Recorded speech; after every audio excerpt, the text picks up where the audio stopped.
झारखंड में दूसरे एवं अंतिम चरण की वोटिंग समाप्त हो गई है। 38 सीटों पर वोटिंग हुई। पहले चरण में 13 नवंबर को 43 सीटों पर वोटिंग हुई। नतीजे 23 तारीख को आने हैं। हमारे साथ बातचीत करने के लिए केंद्रीय रक्षा राज्य मंत्री एवं रांची से बीजेपी सांसद संजय सेठ मौजूद है।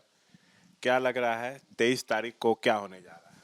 प्रचंड बहुमत, परिवर्तन और परिवर्तन की लहर।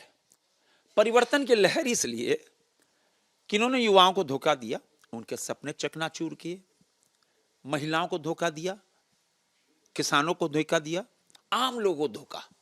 जो जो वायदे किए, चाहे 5 लाख नौकरी देंगे, नहीं तो सत्ता पे लात मार देंगे, बेरोजगारी भत्ता देंगे, नहीं तो संन्यास ले लेंगे, झारखंड की बेटियों को 2-2 हजार रुपए चूल्हा खर्च देंगे, नहीं दिया एक भी महीने।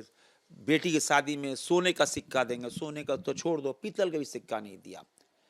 और जो 25-25 लाख रुपए प्रश्नपत्र बेचे गए, युवाओं पे लाठीचार्ज हुआ, तो युवा तो आक्रोश में। और ये आक्रोश जो मतदान केंद्र तक गया आक्रोश। और अब तो युवा बोल रहा है कि अब तो मोदी ही एक सहारा है। मोदी मतलब डेवलपमेंट, मोदी मतलब विकास। तभी पार्टी ने निर्णय लिया कि हम पहले साल लाखों, 1 लाख युवाओं को हम स्वरोजगार के माध्यम से उनको जोड़ेंगे। और महिलाओं के लिए हमने पूरा जो कहते हैं ना, गोगो दीदी योजना के तहत हर महीने 2100 रुपये उनके खाते में, लगातार हर महीने 11 तारीख को 2100 उसका खाते में।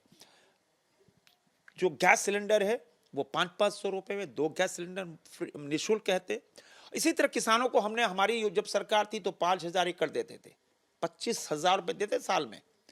यही कांग्रेस, यही जेएमएम ने बंद किया, उसको हम फिर चालू करेंगे। अच्छा, ये बताइए, आरोप ये लगता रहा पूरे प्रचार के दौरान कि आप लोग जनता के मुद्दे से भटक गए, सो घुसपैठ का मुद्दा लगातार उठाते रहे। अरे घुसपैठ का, ये मेरी बेटी रोटी और माटी का सवाल है। तुमको घुसपैठ, आप देखो किस कदर बांग्लादेशी मुसलमान घुसपैठिए घुसे हैं झारखंड के अंदर। और एक साजिश के तहत, एक षड्यंत्र के तहत एक पूरा एक खाका खींचा गया कि कैसे बांग्लादेशी जो घुसपैठ उनको लाओ, उनको वोट बैंक तैयार करो, वर्षों वर्षों दशकों तक आपके वोट बैंक बने रहेंगे। उनको यहाँ सेफ जगह लाकर उनको जो सरकारी जगह है, जीएम लैंड है, उसी तो बसा देना, झोपड़पट्टी बनाओ, क्या मकान बनाओ, फ्री करो। फिर उनके बाद उनको हर तरह की सरकारी सुविधा दो, राशन कार्ड बना दो, हर कुछ। तो एकदम लगा कि साहब कौन है ये कहाँ के हैं लोग हैं। अब हमारा मजदूर जो 300 सवा 300 में दिहाड़ी काम करता है, उसके बच्चे भूखे रह गए। क्यों? यही बांग्लादेशी मुसलमान घुसपैठिए जो घुस के आए, वो 200 में 250 में खट ले रहे। चाहे इलेक्ट्रीशियन हो, चाहे प्लम्बर हो, चाहे आप मजदूर हो, तो मेरा मजदूर क्या करेगा? और झारखंड भारत क्या घुस शरणार्थी स्थल है क्या? क्या कोई धर्मशाला है? तो ये मुद्दा बेटी का इसलिए कि हमारी आदिवासी बेटियों को लुभाकर फंसाना और उसके बाद शादी करना, 2-2 3-3 शादी, फिर उसके बाद उसकी संपत्ति को हड़प लेना, क्या ये मुद्दा नहीं है? एक बेटी का सवाल है। और इसीलिए पार्टी ने निर्णय लिया कि ऐसे जितने बांग्लादेशी घुसपैठी हों उनको एक एक करके बाहर फेंका जाएगा। हमारे रांची में संथाल की बात हो रही है, संथाल के 5 जिले डेमोग्राफी बदल गई। अरे भाई, मैं रांची का सांसद हूं, मैं बोल रहा हूं ऑन रिकॉर्ड। रांची शहर राजधानी में इसी तरह 1 लाख से ऊपर बांग्लादेशी घुसपैठियों को लाया गया, एक पूरे प्लान के तहत बसाया गया। उनको कैसे बसने देंगे बताओ? अच्छा संजय जी, ये बताइए, एग्जिट पोल पर क्या कहना चाहेंगे? देखो, एग्जिट पोल ठीक है, किंतु एग्जिट पोल से बड़ा हमारा जनता का जो पोल है, जनता का पोल ये बता रहा है कि भारतीय जनता पार्टी के नेतृत्व में प्रधानमंत्री जी का विकास डबल इंजन की सरकार बनने जा रही है। क्यों?